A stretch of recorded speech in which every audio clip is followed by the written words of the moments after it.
That means a virtual space, a large virtual space.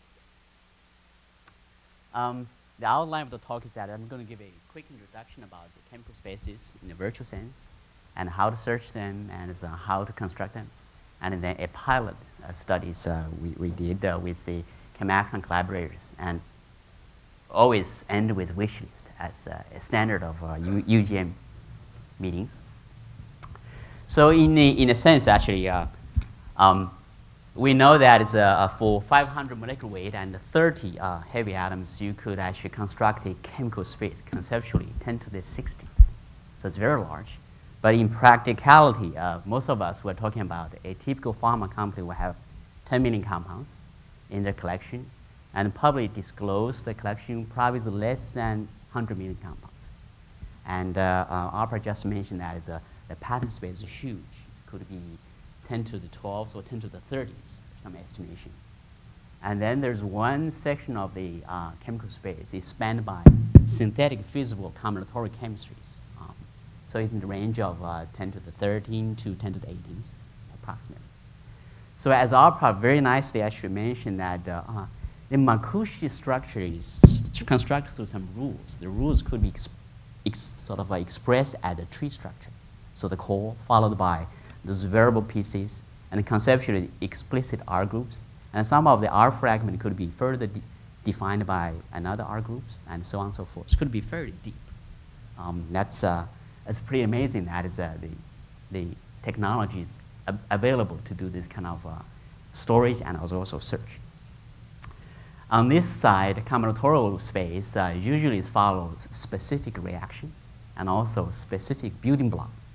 That means it's a simple version of this stem tree. Essentially, it is a core structure, R1, R2, but all of these guys are explicit building block. Either you can buy or you have synthesized in-house. And so it's a subset of the problem, so it should be easy, and we could conceptually ask the Markush technology to handle that as well. So that's probably the essence. But now I'm not going to bore you with all these sort of examples of virtual spaces created in the past. Suffice to say that the size are real. I mean, it's not thought about, it's actually real. It's 10 to the 9th all the way to 10 to the 18th. And also comes from pharmaceutical companies. So start with a very small biotech company in San Diego, interested in document scoring. They actually construct a virtual space of 13s already. Then move on to Tripos, and a fairly large space constructed. And then this paper is published by Roche, and then Novartis, BI, I have a colleague of mine actually right here, it's from Berkeley, England, and then Pfizer. Also that is not a sort of comprehensive. This list is fairly small. I'm just wondering, for show of hands, if you know in your company combinatorial chemistry are practiced as part of the discovery tool, raise your hands. Of course, that is once you construct those space, you need to be able to search them. So, most of the papers actually talk about some kind of search technology, either through, let's say one example is the grid-based, sort of a topmer-based stuff, and then some feature tree-based methodology, or even further sort of papers coming from Pfizer camp, about 3 of them. Of course, that you want to have a search which is fast. One of the examples would be that for this methodology, the size of library is large. They constructed and then utilize a farm of SGI workstations. So you submit the search, and then a week later, comes up with a huge report. So you can see that a week or hours kind of a performance is not going to match the sort of drug discovery pace. So we want some to be fast. So the feature tree is pretty fast, and minutes. And the same with a couple of papers from Pfizer. Also, you can perform a similarity search into such a huge space within 5 minutes. But then you notice that there's no substrate search and no exact search. So the beauty about the Markush platform environment is it already have the exact and the substrate search built in already. We just have to enhance it to cover similarity search. And we will get an engine which performs those 3 searches very, very familiar to the medicinal chemist. So they do this type of searches against corporate collections day in and day out. So now they can do the same kind of search against a virtual space this large, hopefully not day in, day out, but at least once or twice a week. The particular sort of similarity search implemented by this collaboration is from the Pfizer years. I'm very familiar with. The advantage of that is that in a single search engine, you have all 3 searches possible at range already. And by the tight integration, you have much better performance. So in the Pfizer years, we combine the MDL technology with a strategic pipeline pilot. So it's a hodgepodge mixture of technology. So there's always scripts in between to tie them together. But in a single search engine, and you could actually do it really fast. And later you'll see that. And of course, that with a very dedicated software company like ChemAxon, as Alex mentioned yesterday, a commitment to chemistry, continuous support, and improvement. That's also a very nice thing. And of course, that the community get benefit from this as well. So not Merck or Pfizer will benefit from that, but everybody, if you're interested, could benefit from that. So I want to cover a little bit about the LEAP2 methodology, similarity search technology. I'm very glad actually Oprah mentioned that there will be continued effort, research effort into similarity search into the more sort of complex pattern Markush. That would be awesome. So, but here actually we're talking about this particular sort of similarity search against the combinatorial libraries. So let's start with the reaction, and then you have A and B component. So in a sense, actually, you would have a 2-dimensional sort of array of compounds. So all the alpha halo ketones from here, and all the sort of amino heterocyclic base right here. So conceptually, that the space is combinatorial. That means n times n. But then there is 1 column and 1 row of product, which is special.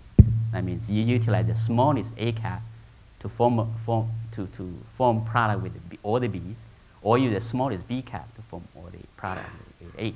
So those are called basis product. If everyone still remember your math, right? Sine, cosine, those are the basis functions which you can actually expand any function in your, in a sense, actually represent that with a combination, the same idea. So all those basis functions, n plus m, contain all the information about the fragment and also most of the information about the product as well.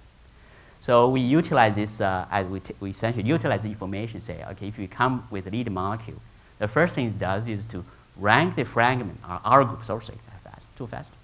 Let me actually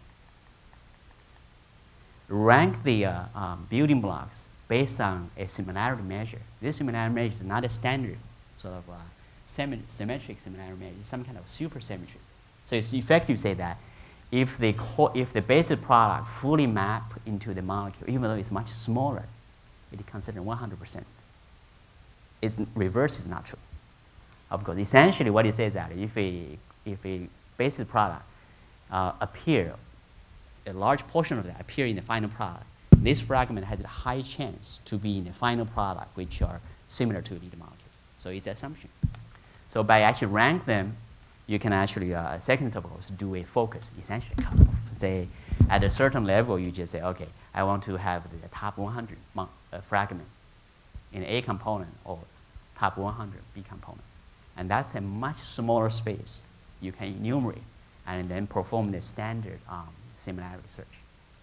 So the outcome of that is you will get a search result will have no false positive at all. Every compound will be similar, truly similar to your molecule. On the other hand, it may actually have some false negative. That means there could be some compound which, even though the building block or the basic product do not suggest they could be sort of final product of similar to your lead, but it turns out it could be the case. So those are false negative rate. Our research has shown that false negative rate is non-zero, but it's very small, less than like 5% on average most of the time. So we accept this false negative trade-off to gain the tremendous speed up. So that means large-scale virtual libraries can be searched. So as of now, the similarity the similarity methodology, LEAP2, already implemented in the ChemAxon Markush Search engine. And it also exposed nicely as a web service. I just added the Python Pilot connector so that within Merck, we can easily tap into this service, either as a web apps or Python Pilot protocol or some rich GUI client. Ultimately, the goal is to deliver the result to the chemist. So either deliver to their favorite design tool or some kind of web tool, which is just want something quick and fast. Of course, the virtual library contains not only the product structure but also the reactions and the building block, which the hits are associated with. So that actually makes the drug discovery sort of design, idealization design faster. I want to switch to a second part, is that how actually to put the content into the search engine. I mean, the content, it does not just fly out of nowhere. It has to be created. I mean, you have to teach the system. The chemistry, the reaction is involved. Just like Aaron, in the first talk, I mentioned that you have to teach the system what is reaction you're talking about, and also what is the building block you're talking about. So in the building block, you have A, C, D, E molecule, or in-house building block, which contain proprietary building blocks. Those things also changes, right? Let's say as day goes by, more and more appear, especially those special building blocks created for project lead. Those are highly relevant for the project. Those compounds should appear into the system as soon as possible so that it could actually deliver its value. So what's in between is some kind of workflow which just capture the knowledge and do the kind of day in, day out mining, and then deliver into the search engine. So in most of the implementation pretty much follow what we did in the Pfizer years, and it's utilized in Python Pilot. It's fairly easy to do. So if you're interested, there's a paper you can actually get the more detail. And then today, I won't be able to show you the Merck proprietary information, but as a collaboration effort, and we actually say, let's actually just back up. It says, what kind of information is captured by this knowledge? Say, it's also what actually Aaron alluded to. So you first have to have a reaction. It needs to be captured. And also you need to teach the system, say, you have a core structure. And then you say, there's something you don't not want in any of this building block. For example, in this reaction, I'm looking for carboxylate functional group. Anything like a azo halide would not be desirable. Again, I have my primary or secondary mean. Anything like a hydrazines would not be suitable. So you can actually just add those instructions as either ISIS query or ChemAxon you can draw those query structures. After that, that will be the, okay, A component is defined in this way. So for the A component, I'm looking for a carboxyl group. So if this same molecule also contains amines, that's not desirable because the same molecule will react with itself. So those are the rules. You can go as deep as possible or as shallow as possible. It's all up to you. The system actually can be sort of nicely set up in such a way. So think about all those boxes as a folder. If you think about it. Inside the folder, you can contain some files. The file could be ChemDraw or some file. So inclusion, and even you can go further. That even once you find a molecule with carboxyl group, you can also say if it's double, I don't want it because that actually involves ambiguity. That means you don't know. The product becomes not unique. So those are the rules. You could choose to implement them or not. It's all up to you. So finally, that you need to clip the molecule into the fragment so that it will be utilized by the enumeration engine. So, so I just mentioned that is one of the components, the same component, also for B as well. So in that case, slightly variation that you could have a primary mean or secondary mean. You could bundle those two functional groups as the same. That means just one variation. Or you could say primary mean is much more reactive than secondary mean. It is okay to have a building block with one primary mean and one secondary mean because the reaction always happens at the primary mean. You can even include that kind of level. So the key of this is once you laid it out and create it, then it will just follow those rules and identify the suitable building block in the right way and enable the automated enumeration on the fly as well. So I jumped the gun a little bit a while ago. I say I cannot show the proprietary information, but the ChemAxon team and I, we did actually build a sample virtual library. So we utilized the Huttenfeller publication from 2011. They actually collected about 58 reactions commonly used by American groups. And then we mined the ACD collection and create a virtual space of about 10 to 11. I have not actually derived the exact value, but it's in that range. So those are pretty good-looking ring-forming reactions. So with that, we have the search engine, we have the content. Now we need some way to show our chemists or you what the behavior look like. So here's a sort of a known histamine, antihistamine drug molecules. And we could just say, put this into a simple web page as a search engine at the back and give it a threshold and decide whether to mine against all the libraries from different reactions or just specific one. So the encoding, of course, is a Huttenfeller reaction number 20 with ACD, and it's 98 times 70, 742. So those are sort of naming conventions. So, and after that, you can just push a button, and 20 or 30 seconds later, result comes back. So it's a very standard thing. Result comes back ranked based on similarity, and also the combinatorial heritage means the library ID, reaction ID, and a building block ID will also be returned, so that you know what reaction you utilize to synthesize a molecule, and also what is the reaction which synthesizes a molecule. So that's sort of a very basic sort of information. Now let me switch to the utility. In the 5 years, we accumulated some of the use cases, and today actually some of good ideas also be described by Aaron and as ARPA. So one of the bread and butter is that if you have a combinatorial lead, you can just plug in the system, it return you the reaction, the library, and also the building block utilized to do that. And you could also just plug in as a commercial upstream, essentially drug molecules from outside, literature compounds, and it will give you those hits which not only show the similar compounds, but also what a reaction, what a building block. Essentially perform the on-the-fly decomposition in a fast way so that you could utilize the reaction and building block to make those compounds if you like to. And the last one is sort of for the idea generation.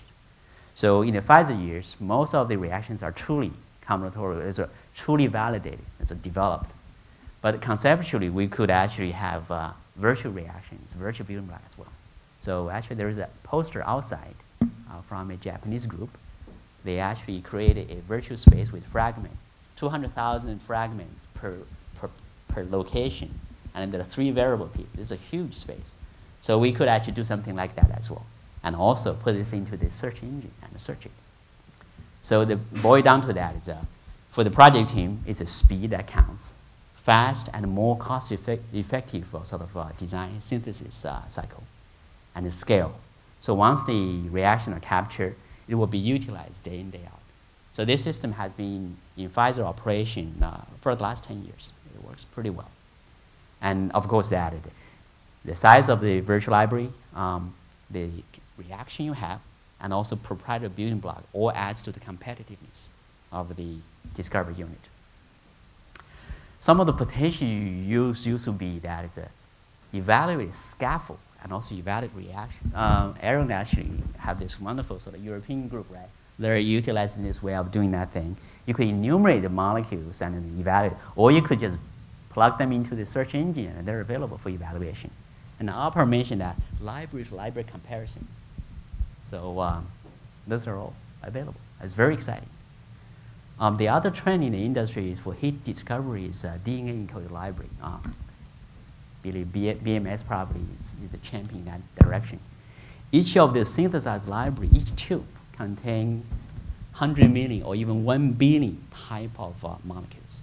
So at this moment, I'm not sure how they manage, how they capture those libraries, but with this technology, it's easy. So that means you can capture all those synthesized DNA encoded library and do searches and for hit follow-up, hit sort of deconvolution. Those are all handy. And one of the last one I heard, but never actually physically, personally confirmed, is that my Pfizer colleagues, every time when a chemist registers a compound, and it will be automatically sort of mined against the PGVO, the Pfizer's version of virtual library. And then if the mining found some interesting molecule with a threshold of similarity, like some, let's say 80 or 70, it will send an email to the chemist, say, almost like Amazon order, right? You order this compound, you order this book. There's some more books like that you might like to read. The same thing. So it's pretty exciting. That makes the drug discovery pretty interesting. So let me end it by saying some wish list. So as of now, actually, we finished the first phase. We have the similarity measure, similarity search implement already by the ChemAxon folks. That's good. But then there are some sort of bottlenecks about how fast you can load the library into the search engine. And also, how can we make this substructure search and exact search even faster? So at this moment, there are some bottlenecks. And the second is how we want to, at Merck, we want to have the first release of the software to the community so that they build more sort of familiarity and also buy-in and support. So that means immediately we say many users, and there are many libraries and also many CPUs. How can we make them all together so that for the individual user, it's a 10 second per search? That would be very desirable. So how can we leverage that? The problem, of course, is very embarrassing parallel search, right? Each individual library could be searched by a few CPU. Conceptually, if you have a farm on the cloud or something, conceptually it can be done. But it requires the software engineers to wire them up in such a way to enable it.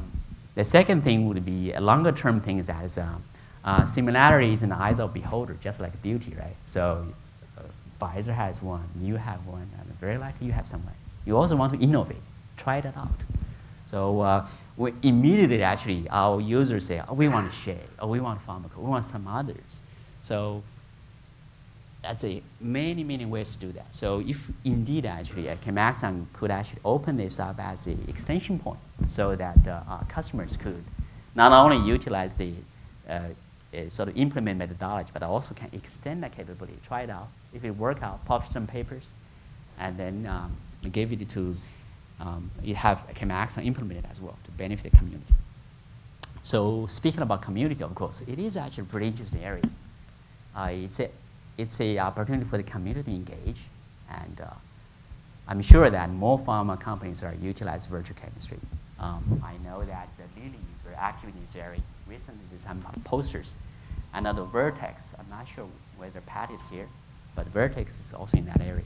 So conceptually, that's sort of there's a community interest in that area, and not to mention about a DNA encoded library. So by pulling resource and interest and use case together, we may go far and go together. So summarize that is there is actually a first sort of a pilot version of the search engine with 3 methodology already in place, and the similarity search has been shown to be very fast, much better than what we did in the Pfizer years, and then lots of room to innovate and improve. So hopefully the community will engage and then make this into something very interesting. So with that, I would like to thank my collaborators from ChemAxon and also my Merck colleagues, and also for you for your interest.